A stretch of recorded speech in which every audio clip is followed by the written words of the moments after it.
श्री सच्चिदानंद भगवान की, श्री सद्गुरुदेव महाराज की। आगे समझाते ही, निरंजन घर का भेद सुनो सब संत, निरंजन घर का भेद सुनो।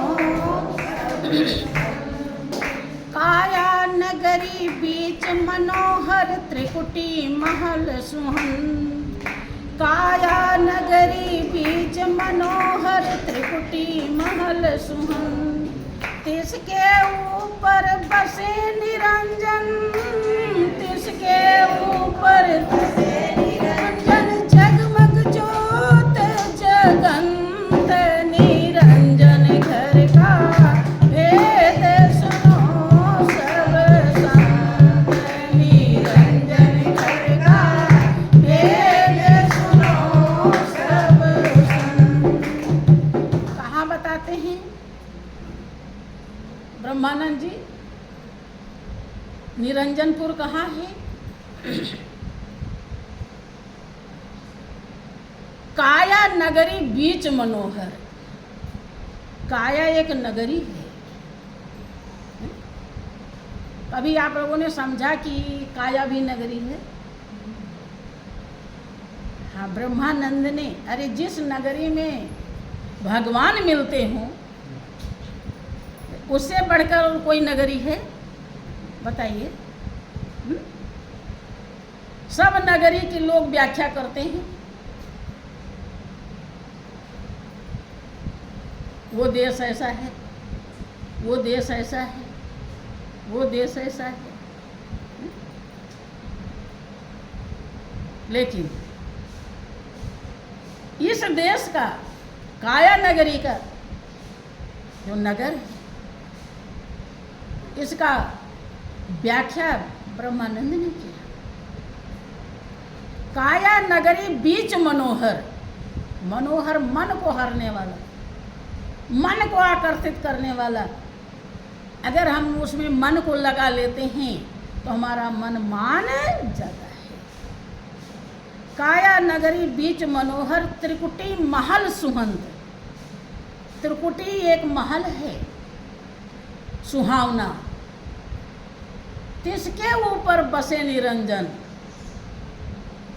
उस त्रिकुटी के रूपी जो महल है उसके ऊपर रहते हैं निरंजन।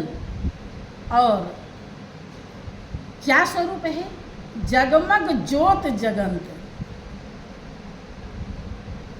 उसी के लिए आपका रामायण भी दावा करता है कि परम प्रकाश रूप दिन राती, नहीं कछु चाहिए दिया घृतवाती। कि परमात्मा का जो स्वरूप है वो परम प्रकाश है, जिससे सारे प्रकाश प्रकाशित है।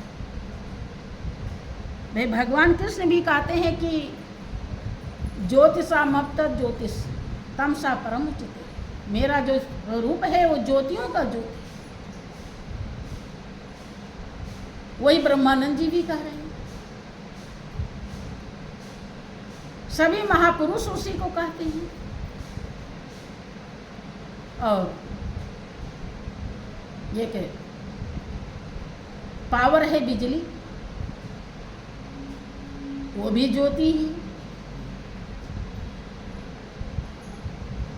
कैसे पकड़ लेती है? और जब पकड़ लेती है तब पता चलता है कितना पावर है उसमें। ऐसे तो कुछ भी नहीं पता चलता। ऐसे तो लगता है कि मामूली है, लेकिन जब वो अपने ऊपर आ जाती है तो मालिक ने ऐसा सब कुछ बनाया ही है। जब वो यहाँ भेजता है तो सब खुश होते हैं, और जब बुलाता है तो सब दुखी होते हैं। देता है तो सब मगन होते हैं, और लेता है तो सब रोते हैं। बिजली भी यही करती है। सब काम करती, कितने काम, लेकिन जरा गड़बड़ी हुआ तो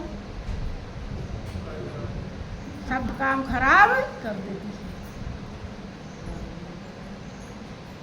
ये मालिक ने गुण और दोष से दुनिया बनाई है। जड़ चेतन गुण दोष में विश्व कीन करता, संत हंस गुण गहई पय परिहरि वार विकार।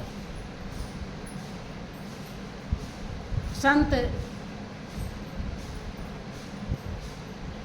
दूध रूपी गुड़ को ले लेते हैं, जैसे हंस दूध को पी लेता है और पानी को अलग कर देता है। जिसके अंदर ऐसा भाव आ जाता है कि इस दुनिया में रहते हुए किसी की कमी नहीं देखता,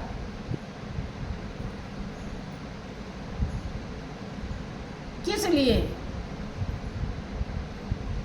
नफरत करने के लिए। हाँ, समझाने के लिए देख सकता है, वो कमी उसको नुकसान करेगी, उसके रास्ते में बाधा बन जाएगी, उसके सुख सुविधा को छीन लेगी। अगर इसके लिए समझाते हैं तो ये दया है, लेकिन इतराने के लिए समझाते हैं, कहते हैं तो गलत है। कमी नहीं देखता, खाली गुण देखता है, अच्छाई देखता है, उसी के अंदर हंस का गुण आ जाता है, वही संत रूप हो जाता है। यद्यपि हर कोई कर सकता है, लेकिन जब तक वैसी पूंजी नहीं होगी, पुण्य की कमाई नहीं होगी, जैसे समय लोग सोचते हैं हम क्रोध ना करें, लेकिन क्रोधी आदमी क्या होता है, जैसे कोई बात आई अपने को संभाल नहीं पाता, फिर वहीं पर खेल कर देता। हाँ, धीरे धीरे अगर आपकी नज़र है, अच्छा अब तो आ गया, अब देखते हैं बहुत इसने नुकसान किया, बहुत खराब किया, बहुत गलत किया, बहुत ज़्यादा खराब हो गया, कितने का दिल दुख गया, कितना हमारा कर्म बिगड़ गया। जब ऐसा हृदय को पिंच होता है, हृदय में दखल हो जाता है, तब वो याद रखता है। फिर जब आने का नंबर आता है तो ये बहुत बड़ा भूत है। जैसे कोई बातचीत होती रहती है, जिसके ऊपर भूत आता है वो शुरू हो जाता है, पता नहीं चलता कब आ गया वो। ऐसे ये भूत है तो सबके पास, लेकिन अपने अपने कर्म के अनुसार ये कंट्रोल रहता है। कर्म के हिसाब से कंट्रोलिंग पावर रहती है, और कर्म अगर वैसा नहीं है तो कंट्रोल नहीं कर पाता। और जब ऐसा ख्याल होता तो एक दिन हम कंट्रोल करें। अब की बार आया तो हल्का आया, क्योंकि ध्यान रहा इसने बहुत गलत किया है। जब कोई हमारे साथ अपने साथ गलत करता है तो इंसान सोच लेता है कि अच्छा अब आप मिलें तो बताते हैं भाई क्यों ऐसा की, क्योंकि उसको वो दिल में बात उतर जाती है। इसी प्रकार से हम सच्चाई को जब समझ जाते हैं